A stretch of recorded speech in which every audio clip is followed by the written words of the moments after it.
Assalamualaikum warahmatullahi wabarakatuh. Selamat pagi, siang, sore, dan malam. Apa kabar kalian semua? Semoga masih menjadi warga negara yang baik. NKRI harga mati. Sebuah film berjudul Pedang Nagapasa yang dirilis tahun 1990 menceritakan tentang seorang adipati yang jahat dan serakah, bercita-cita menjadi pemimpin tunggal di Majapahit, merebut sebuah senjata pusaka bernama Pedang Nagapasa dan membunuh pemiliknya. Dengan pedang itu dia berharap akan menjadi pemimpin paling ditakuti. Bagaimana kelanjutan ceritanya? Sebelum lanjut, seperti biasa buat mas-mas dan mbaknya, tak lupa yang terhormat bapak-bapak dan juga ibu-ibunya, tolong bilangin juga ke Pak De dan Bu De. Yuk, yang belum subrek, disubrek dulu. Kalau udah subrek, langsung aja kita eksekusi pemirsa. Film dimulai dengan memperlihatkan seorang lelaki tua bernama Kiranu yang diperankan oleh W.D. Mukhtar, seorang empu pembuat senjata, diserang oleh orang-orang bertopeng. Mereka bermaksud merebut senjata yang baru saja dibuat oleh Kiranu, sebuah senjata bernama Pedang Nagapasa yang konon terbuat dari batu meteor. Komplotan mereka tidak saja menyerang Kiranu, tapi juga dua biksu pengikutnya mereka bunuh. Kiranu berhasil membuka topeng salah satu dari mereka. Ternyata dia adalah bebegik dagloknya bernama Kebo Abang yang diperankan oleh Edven Bangun. Karena tahu dirinya tidak mungkin mampu menghadapi Kebo Abang dan komplotannya, Kiranu mencoba untuk lari. Namun sayang, sebuah serangan dari Kebo Abang membuat lelaki tua itu terlempar. Para pengikut Kebo Abang terus mengeroyoknya. Akhirnya lelaki tua itu tewas di tangan Kebo Abang. Ini adalah Jaka Mandala yang diperankan oleh Eka Sumandinata, putra dari Kiranu. Saat mendengar kejadian yang menimpa ayahnya, dia segera pulang dan mendapati ayahnya sudah terbujur kaku alias meninggal dunia. Seorang penduduk menyerahkan sebuah benda yang diduga milik salah satu pelaku pembunuh ayahnya. Hanya ini yang bisa kau sampaikan. Mereka kabur setelah pedang Nagapasa mereka rebut. Pedang Nagapasa. Saat proses kremasi ayahnya, Jaka Mandala berdoa kepada Sang Maha Pencipta, meminta kepada ayahnya untuk membisikkan sebuah pesan agar dia tahu apa yang harus dia lakukan. Anakku, Jaka Mandala, pedang Nagapasa yang aku ciptakan dan kuisi dengan berbagai ilmu gaib adalah senjata sakti mandraguna apabila di tangan ksatria. Sekarang kau harus pergi mengembara menuju matahari terbenam, menelusuri jejaknya dan rebutlah kembali pedang. Setelah menerima bisikan dari mendiang ayahnya, Jaka Mandala segera pergi ke arah matahari terbenam untuk mencari pedang Nagapasa. Di sebuah desa, nampak keramaian penduduk desa menyaksikan sebuah pertunjukan aksi silat yang dilakukan oleh seorang gadis. Tiba-tiba mereka dikejutkan dengan kedatangan pasukan kadipaten yang meminta mereka untuk membubarkan diri. Macam mahasiswa demo yang disuruh bubar aparat, mas bro. Para penduduk langsung lari kocar kacir. Prajurit itu langsung saja menghajar salah satu anggota penghibur tadi. Si wanita tidak tinggal diam, dia langsung balik menghajar. Seorang bocah ikut menyerang salah satu prajurit kadipaten, tapi sayang si bocah terlempar. Beruntung Jaka Mandala segera menolongnya. Pendekar tua ini bernama Ogal Agil, seorang pendekar yang sedang mengembara dan kebetulan lewat. Kemudian dia ikut menyerang para prajurit kadipaten.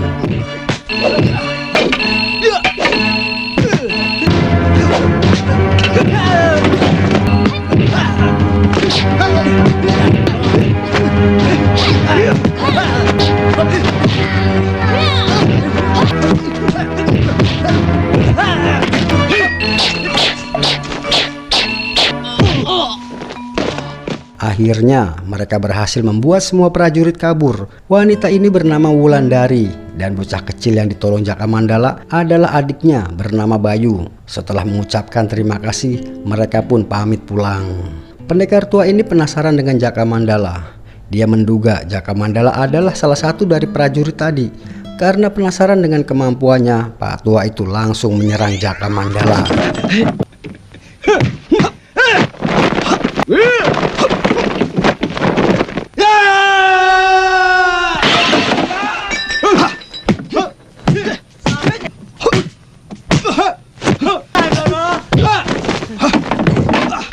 Maaf, aku tidak mau cari permusuhan.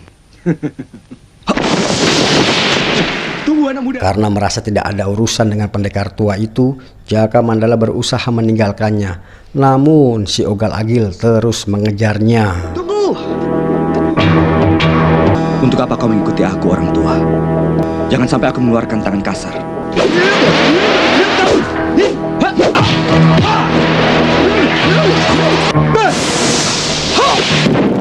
Hingga dalam satu kesempatan, Jaka Mandala mengeluarkan sebuah jurus. Pendekar tua itu sepertinya tahu dengan gerakan-gerakan jurusnya.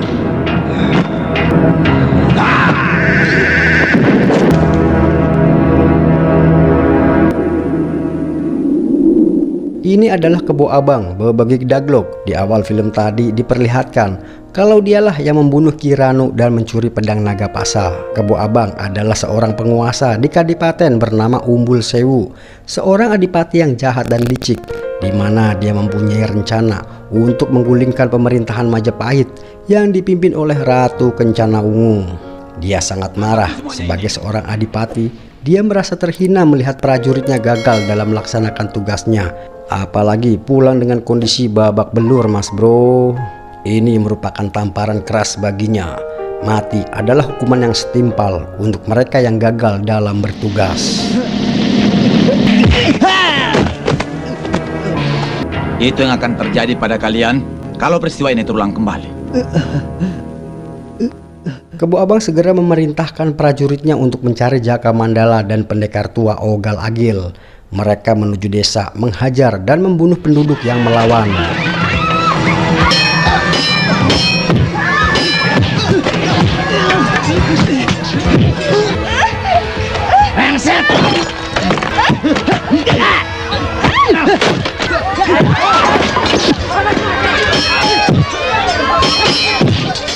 Para prajurit segera mengumpulkan semua penduduk desa dan bertanya di mana keberadaan Jaka Mandala. Katakan, di mana pemuda itu?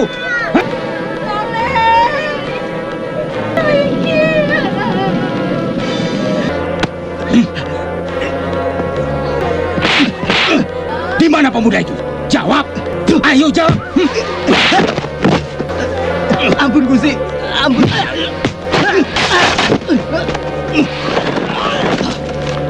Biadab! Tak berapa lama muncullah Jaka Mandala. Para prajurit andalan Kebo Abang langsung menyerangnya.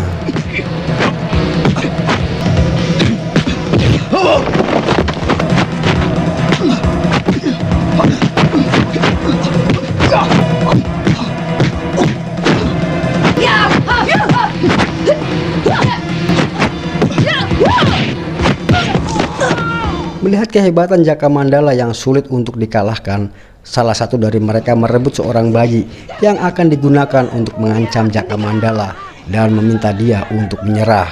Tidak sampai di situ saja kekejaman yang mereka lakukan. Tanpa ragu dia membunuh ibu dari bayi itu. Wulan dan adiknya yang menyaksikan kejadian itu tidak bisa berbuat apa-apa. Jaka Mandala akhirnya menjadi bulan-bulanan para prajurit Kadipaten.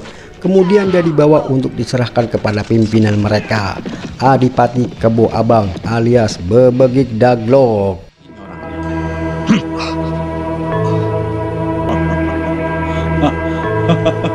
Orang yang telah berani mengobrak-abrik prajuritku. Siapa namamu? Dari mana asalmu?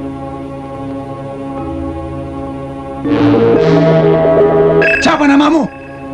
Saya orang yang kabur kanginan. Langkahku mengikuti kaki dan berhenti. Kurang ajar kau anak muda. Kau pikir kau berhadapan dengan siapa? Hah? Kalau menilik penampilanmu, kau seorang yang berpangkat dan berderajat.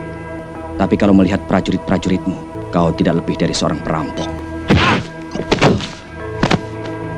Kau utusan Majapahit dari Ratu Kencana Wungu. Saya tidak ada hubungan apa-apa dengan Ratu Kencana Wungu. Bawa dia. Siksa. Aku membuktikan siapa dia sebenarnya. Sendiko. Kemudian Jaka Mandala dimasukkan ke dalam tahanan dan terus disiksa agar mau mengaku bahwa dia adalah mata-mata Majapahit. Jika hal ini terjadi, akan dijadikan alasan bagi Kebo Abang melakukan pemberontakan dan melawan Ratu Kencana Ungu. Jaka Mandala disiksa dalam ruangan penyiksaan yang bisa berhawa sangat panas dan kemudian berubah menjadi sangat dingin. Pria ini bernama Surodento, salah seorang prajurit andalan Kebo Abang. Dia merasa Kebo Abang sudah bertindak sewenang-wenang. Dia khawatir ketika Kebo Abang sudah menguasai Majapahit, maka dia dan yang lainnya akan dimusnahkan. Sementara kita lihat si Ogal Agil pendekar tua yang masih terus mengembara. Rupanya dia masih memikirkan gerakan jurus silat Jaka Mandala. Akhirnya dia mengingat satu nama. Pendekar tua itu tanpa sengaja menemukan sebuah sarung pedang. Setelah memeriksanya, dia malah ketawa.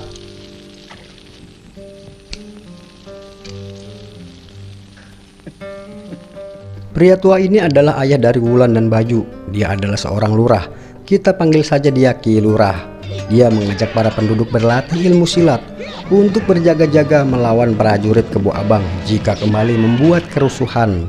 Ki Lurah berencana membebaskan Jaka Mandala untuk membantu mereka menumpas kejahatan Kebo Abang dan para prajuritnya. Kita kembali ke Kadipaten di mana Kebo Abang melihat tawanannya itu sudah tidak bergerak, menganggap Jaka Mandala sudah tewas dan memerintahkan prajuritnya untuk membuang mayat pendekar muda itu.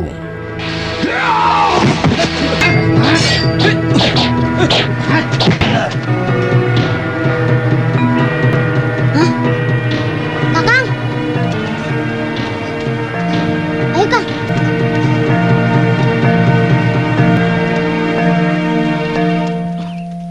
Cepat Kang.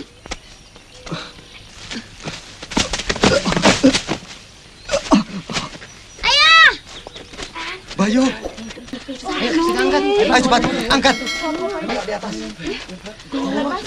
Kebo Abang yang mendapat laporan kalau Jaka Mandala berhasil kabur, bukannya marah malah ketawa dan mempersilahkan para prajuritnya untuk minum dulu agar hilang rasa dahaga, letih, lesu, dan lunglai. Surodento yang melihat kebaikan pimpinannya itu tersenyum, tapi siapa sangka kalau minuman itu ternyata sudah dicampur racun.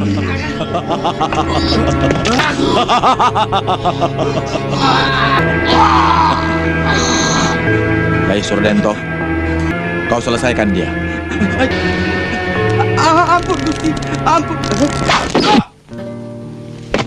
Sementara Jaka Mandala yang sudah siuman dari pingsannya berterima kasih kepada Wulan karena sudah merawat dan mengobati luka-lukanya. Jaka Mandala memberitahu kepada Ki Lurah bahwa dia adalah anak Ki Ranu. Rupanya Ki Lurah kenal dengan Ki Ranu.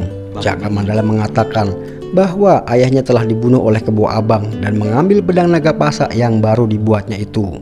Ki Lurah berjanji dia akan membantu Jaka Mandala merebut kembali pedang Nagapasa dan menumpas kesewenang-wenangan Kebo Abang. Suatu hari Ogal Agil pendekar tua itu sedang bertempur dengan dua pendekar wanita pengikut Kebo Abang. Namun mereka tiba-tiba saja menghilang. Ogal Agil terus mencari dua wanita itu. Tiba-tiba dia dikejutkan dengan sesosok mayat anak laki-laki. Ternyata mayat Bayu, putra Ki Lurah. Pendekar tua itu pun segera membawa mayat Bayu ke desa, kemudian dibawa ke rumah Ki Lurah. Ogal Agil mengatakan bahwa anak itu dibunuh oleh anak buah Kebo Abang. Anak buah Kebo Abang yang melakukannya. Anak buah Kebo Abang. Ya, aku mendapatkan ini di tempat kejadian.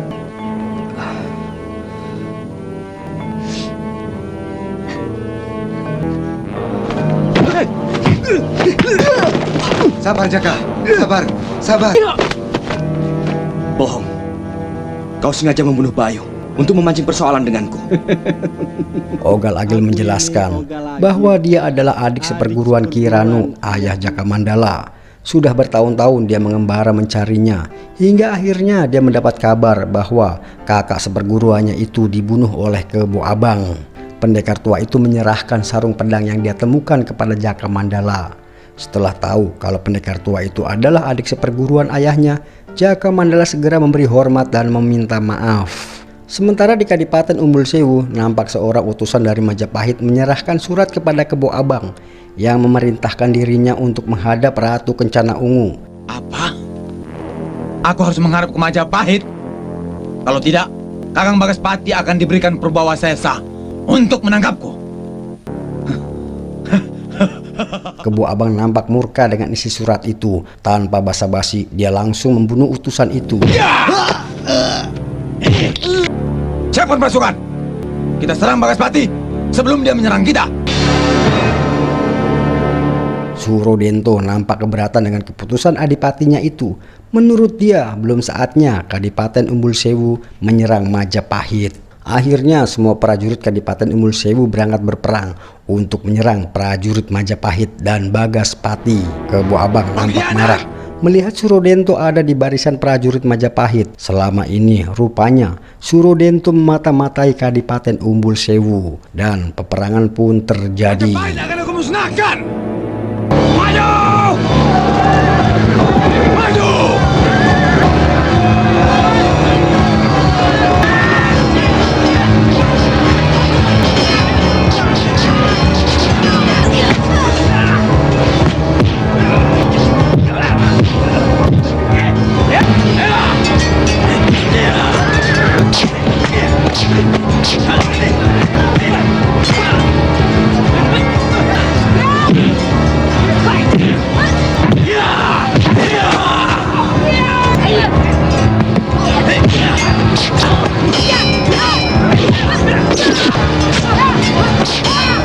Melihat para perwira dan prajurit Majapahit banyak yang gugur, Surodento segera memerintahkan semua pasukan untuk mundur.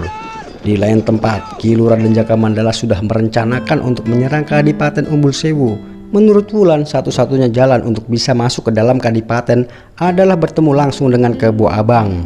Wulan bersama wanita yang lain akan masuk dengan cara menyamar menjadi seorang penari dalam sebuah pesta kemenangan atas perang melawan prajurit Majapahit.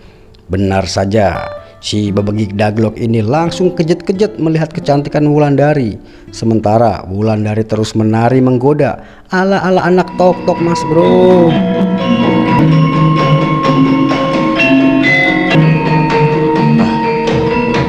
Kebo Abang akhirnya gak tahan, dia mengajak Wulan masuk ruang pribadinya dan meminta Wulandari untuk menjadi istrinya.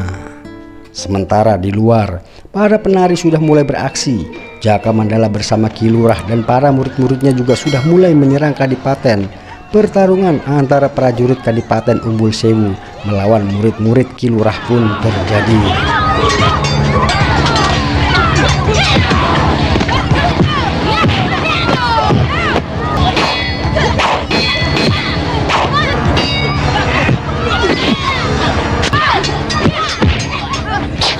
Pertarungan berlangsung sengit hingga pagi hari mereka masih terus bertempur. Sementara di dalam Kadipaten, si Babegik Daglok ini rupanya sudah mengetahui siapa Wulan sebenarnya. Para murid Ki Lurah terus menyerang dan merangsek masuk ke Kadipaten, dan si pendekar tua Ogal Agil juga sudah turun tangan menyerang para prajurit Umbul Sewu.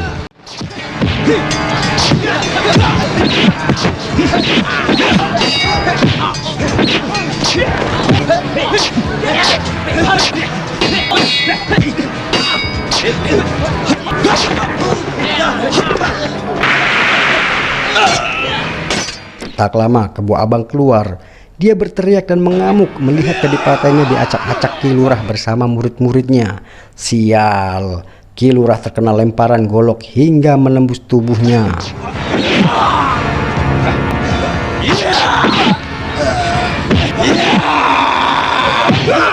Melihat Ki Lurah tergeletak tidak berdaya, Jaka Mandala langsung menyerang si Babegik Daglok.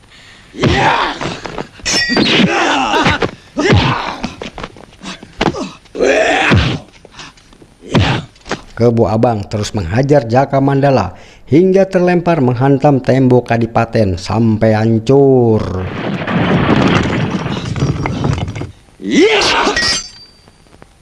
Sebutkan nama anak muda. Pantang bagiku membunuh seseorang sebelum mengetahui asal-usulnya. Aku Jaka Mandala, putra Kiranu yang telah kau bunuh. Kalau begitu, kau juga akan kukirim cepat-cepat menyusulnya ke neraka. Sementara Ogal Agil dan Wulan masih terus melawan dua pendekar pengikut Kebo Abang. Sebuah serangan telak membuat Wulan tidak mampu melanjutkan pertarungan.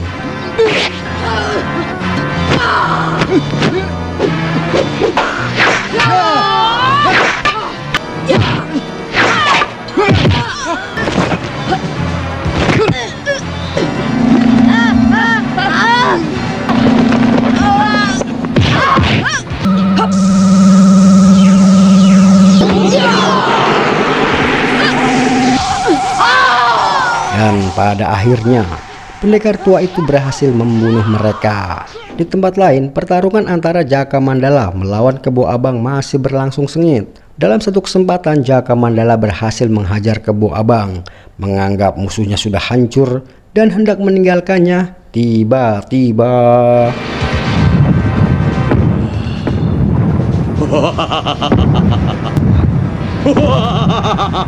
Kebo Abang muncul dalam wujud raksasa. Untuk kedua kalinya, pendekar muda itu berhasil menghancurkannya.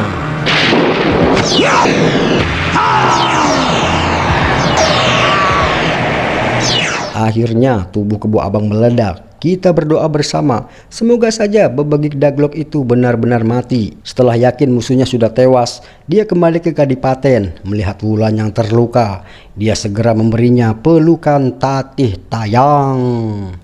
Tak lama datang Surodento bersama pasukan Majapahit. Baru saja mereka tatap-tatapan, belum sempat mengutarakan isi hatinya masing-masing, mereka dikejutkan dengan kemunculan Kebo Abang yang sudah bersiap dengan pedang naga pasanya. Lagi-lagi nih orang gak ada matinya. Cerita pun berlanjut lagi mas bro. Surodento segera menyerang adipati itu, namun ajiannya belum mampu menandingi kehebatan pedang pusaka itu.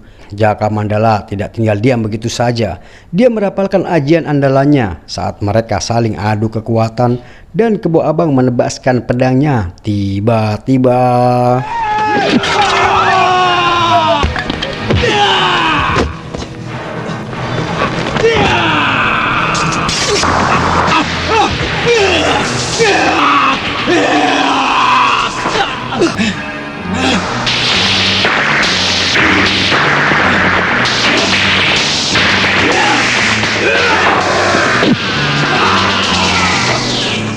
untuk yang ketiga kalinya, tubuh Kebo Abang hancur dan benar-benar hancur. Walau dia sempat melirik, tapi Mimin yakin Bebegik Daglok itu sudah mati mas bro. Film pun selesai. Demikianlah sebuah film laga yang dirilis tahun 1990. Mungkin ini adalah salah satu film favorit kalian. Semoga bisa mengobati kerinduan kalian tentang memori di masa lalu. Terima kasih sudah menonton. Jangan lupa sebelum kalian pulang, yuk disubrek dulu dan klik gambar loncengnya agar kalian mendapatkan notifikasi film selanjutnya. Salam hangat dari Mimin Sukimin untuk kalian semua. Tetap semangat dan tetap menjadi manusia yang luar biasa. Wassalam.